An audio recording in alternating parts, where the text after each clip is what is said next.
भाभी आप इतने खूबसूरत हैं, आपको गले ना लगाऊं तो रह नहीं पाता। क्या कह रहे हो सूरज? तुम्हारा दिमाग खराब हो गया है।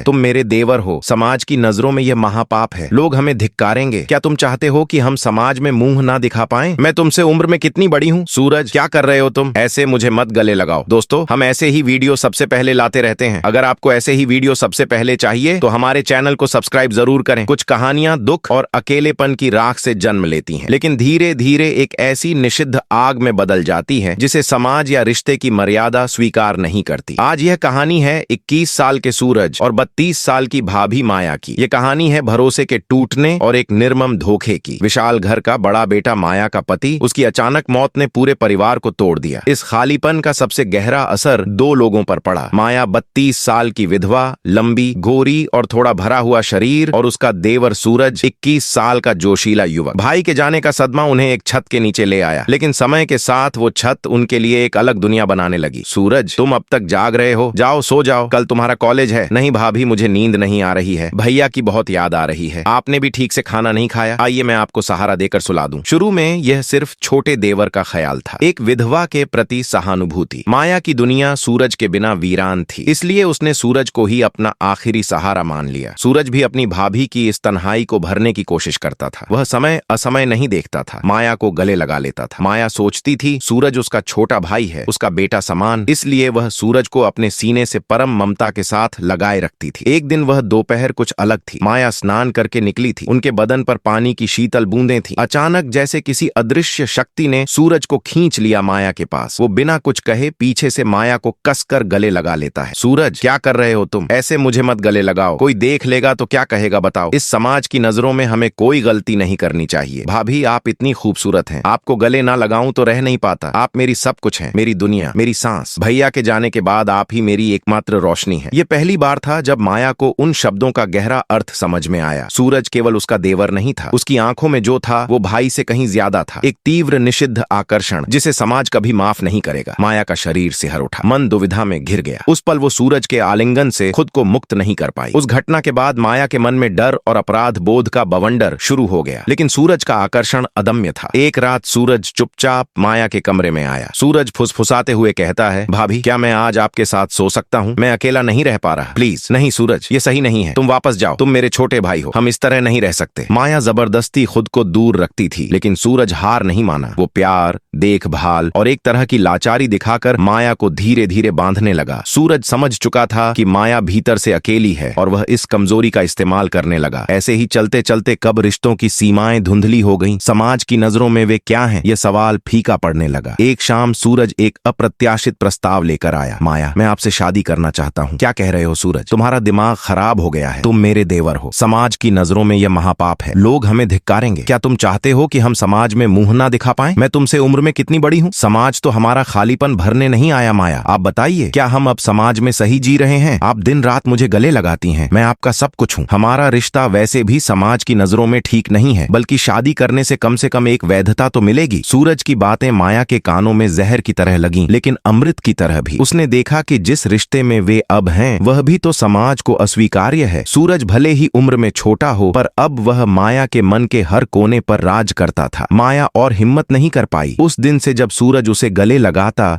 माया विरोध नहीं करती थी, बल्कि उसे और कसकर अपने सीने से लगा लेती। उसने अपने आखिरी सहारे, आखिरी प्यार के रूप में सूरज को स्वीकार कर लिया और सूरज अपने खेल में और गहराई से उतर गया। इसके बाद कुछ दिन उनका रिश्ता बहुत अच्छा चला। माया को जैसे अपने जीवन की दूसरी बसंत मिल गई थी। लेकिन सूरज ने एक दिन अपनी असली चाल चली। मुस्कुराते हुए माया के पास आकर उसने एक अजीब फरमाइश की। भाभी, माया, आपसे एक बात कहूँ, मैंने एक सपना देखा है। क्या सपना? बताओ। आप अपने सारे गहने मुझे दे दीजिए, हमारे भविष्य के लिए। मैं इन्हें बेचकर एक घर खरीदूंगा, एक नया घर जहां कोई हम पर उंगली नहीं उठाएगा। हमारा अपना नया संसार होगा। गहने? सारे गहने? लेकिन सूरज, ये तो मेरी आखिरी पूंजी है, तुम्हारे भाई की यादें हैं। सूरज कहता है, भाभी, आपसे बड़ी पूंजी और क्या है? और भाई की यादें मैं तो हूँ, मैं आपको और अच्छे गहने खरीद कर दूंगा। बस यह काम कर दो, हमें अपना एक ठिकाना बहुत जरूरी है। माया एक पल के लिए ठिठक गई। सारे गहने? लेकिन उसे लगा सूरज उसे इतना प्यार करता है और एक घर होने से उनकी जिंदगी सुरक्षित हो जाएगी। इस आशा और प्यार के मोह में माया ने फैसला ले लिया। उसने अपने सारे गहने गहने, शादी की यादें, उसके माता पिता की दी हुई संपत्ति सब सूरज के हाथों में सौंप दिए। सूरज एक धूर्त हंसी छुपाकर वो गहने लेकर तेजी से निकल गया। माया को तब भी नहीं पता था यह हंसी उसके जीवन के सबसे भयानक विश्वासघात की शुरुआत है। माया उस दिन का इंतजार कर रही थी जिस दिन सूरज उसके हाथों में नए घर की चाबी देगा। उसके मन में उस वक्त सपनों का तांता लगा था, नया संसार, नई जिंदगी। लेकिन 1 महीने बाद जब सूरज लौटा तो उसके हाथ में कोई चाबी नहीं थी बल्कि